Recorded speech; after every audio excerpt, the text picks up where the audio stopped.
Syndrome de fatigue chronique, fibromyalgie, Lyme, POTS, hypersensibilité chimique, hypersensibilité électromagnétique. Est-ce que ces maladies chroniques peuvent montrer un rétablissement? Salut, c'est Stéphane. Alors les maladies que je viens de citer, malheureusement, n'ont pas de remède, en tout cas n'ont pas de remède avec la médecine traditionnelle, et on n'offre pas de médicaments, on n'offre pas de traitement pour ces maladies. Alors du coup, la question est légitime. Peut-on montrer un rétablissement, qu'il soit complet ou partiel, de ces maladies que je recite, qui sont le syndrome de fatigue chronique, la fibromyalgie, la maladie de Lyme, le POTS, les hypersensibilités, que ce soit chimiques ou électromagnétiques? Peut-on se rétablir et peut-on se rétablir complètement? Alors pour faire court, oui, il est possible de se rétablir de l'une de ces maladies, tout à fait possible, puisque il suffit de lire certains témoignages, de regarder certaines personnes qui en sont sorties. Alors ce genre de réponse peut être très énervant, très difficile à entendre quand on n'y croit pas ou quand on n'y croit plus parce qu'on a l'impression d'avoir tout essayé, on a donné tous ses efforts et on n'a pas réussi à venir à bout de l'une de ces maladies ou d'une conjugaison de plusieurs de ces maladies avec éventuellement des cofacteurs, des covirus, etc.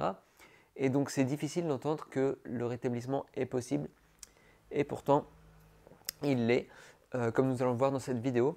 Alors si on prend l'exemple du cancer, le cancer, lui, bon, il a un traitement. Alors le traitement, il est très discutable, hein, il est très controversé, il est ce qu'il est.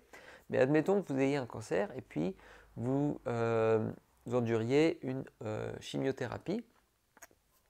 Bon, si vous avez de la chance, parce que la chimiothérapie, bon, les taux de succès ne sont pas forcément extraordinaires, admettons que vous ayez de la chance et que vous n'ayez plus de cancer, on ne va pas pour autant parler de rétablissement du corps, puisque le cancer est certes disparu, il n'y a plus de traces de cancer, mais votre corps est complètement encore affaibli et il doit récupérer non seulement des traces laissées par le cancer, mais en plus des traces laissées par la chimiothérapie. Donc on a une espèce de, peut-être qu'on peut appeler ça guérison, qui n'est pas un rétablissement du corps, et le corps a encore beaucoup de travail à faire pour revenir en pleine possession de ses fonctions. Mais vous allez me dire, ok, mais le cas du cancer, bon, il y avait un traitement, c'était la chimiothérapie. Là, dans le cas de ma maladie, j'ai pas de traitement, comment on fait? Alors, il n'y a pas de traitement officiel qui permet une guérison certaine, mais toutes ces maladies ont quand même certains protocoles et certains suivis que vous pouvez établir avec un professionnel de la santé qui va vous permettre d'améliorer vos symptômes. Alors, les différents thèmes, donc il peut y avoir des conseils au niveau du sport par exemple et de l'exercice, donc vraiment à faible dose pour certains, à très faible dose pour d'autres, qui vont essayer de restimuler le corps. Si vous avez des co-infections, on peut traiter, notamment dans le cas de Lyme, les infections via des traitements avec des herbes médicinales. Et puis, on peut avoir des suppléments éventuellement de compléments alimentaires pour essayer de restimuler le corps, notamment s'il y a des problèmes de digestion et qu'on absorbe assez mal les nutriments et donc les vitamines et minéraux. On peut soutenir le corps en essayant peut-être une chélation de métaux lourds. On peut essayer d'identifier d'éventuelles sources de pollution et les contrer et les éliminer. On peut aller voir du côté peut-être du grounding. On peut réduire la pollution électromagnétique. On peut déménager, peut-être changer de vie. On peut agir sur le stress, sur la méditation, sur le qigong. Donc en fait, il n'y a pas de traitement officiel, il n'y a pas de pilule miracle, mais vous allez avoir un programme à voir avec un professionnel de la santé qui peut être vraiment personnalisé et qui peut vous aider. Alors, on va distinguer quand même deux choses. Il y a le rétablissement qui est partiel et le rétablissement qui est total, qui est complet. Quand on parle de rétablissement partiel, Ça veut dire qu'on va améliorer l'état, on va réduire les symptômes, donc peut-être moins de douleurs dans le cas de la fibromyalgie, on peut améliorer les douleurs, les réduire de 30% par exemple. On peut gagner peut-être en motricité et quelqu'un qui n'était plus capable de marcher, qui était cloué au lit, va être capable peut-être de faire 100 mètres ou 200 mètres dans la rue, ce qui peut paraître le jour et la nuit.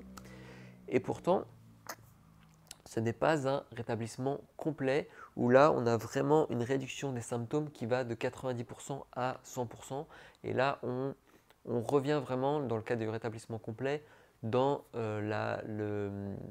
finalement l'énergie, la condition qui était précédente, qui précédait la maladie. Et puis surtout, dans le cas d'un rétablissement complet, donc je le répète, c'est possible, même si c'est très rare, c'est très difficile, les chances sont là. Dans le cas d'un rétablissement complet, en fait, on peut reprendre n'importe quelles activités. Alors que dans le cas d'un rétablissement partiel, si jamais on essaye d'en faire trop sur le plan, par exemple, physique, eh ben, on va en payer les conséquences pendant peut-être une semaine et le bilan sera négatif. Donc, dans le cadre d'un rétablissement qui est seulement partiel, il faut vraiment faire attention, que ce soit sur le plan physique, comme je viens de le montrer, mais que ce soit aussi sur le plan du stress ou le plan émotionnel. Il faut vraiment continuer à se ménager et avancer progressivement à l'opposition d'un recouvrement, d'un rétablissement complet où là on peut vraiment reprendre toutes les activités. Donc attention, si vous poussez trop dans un domaine, vous allez vous retrouver avec une exacerbation des symptômes qui va vous être préjudiciable. Alors pour se rétablir complètement, il y a une condition qui n'est pas négligeable, qui n'est pas négociable, c'est d'y croire. C'est tout bête, mais en fait si vous ne croyez même pas que c'est possible, vous n'allez pas pouvoir vous rétablir, vous n'allez pas pouvoir sortir de votre maladie chronique. Le pouvoir du cerveau peut vous monter vers le haut, peut vous ramener vers la santé, mais peut aussi vous tirer vers le bas. Et quand on a tout essayé pendant des années et qu'on n'en peut plus et qu'on est crevé, et c'est très difficile de vraiment y croire, et c'est là que le cerveau peut vraiment jouer son rôle et faire la différence. Donc il faut d'une part avoir un programme personnalisé. Il n'y a pas vraiment de rémission spontanée, je n'ai lu aucun témoignage et pourtant j'en ai lu beaucoup. Quand on tombe dans ces maladies-là, il faut avoir un programme personnalisé avec tous les thèmes dont j'ai parlé pour pouvoir vraiment envisager un rétablissement. Donc première condition, si vous ne faites rien, il ne se passera rien. Deuxième condition, si vous n'y croyez pas, il ne se passera rien non plus. Donc avoir un traitement personnalisé et y croire.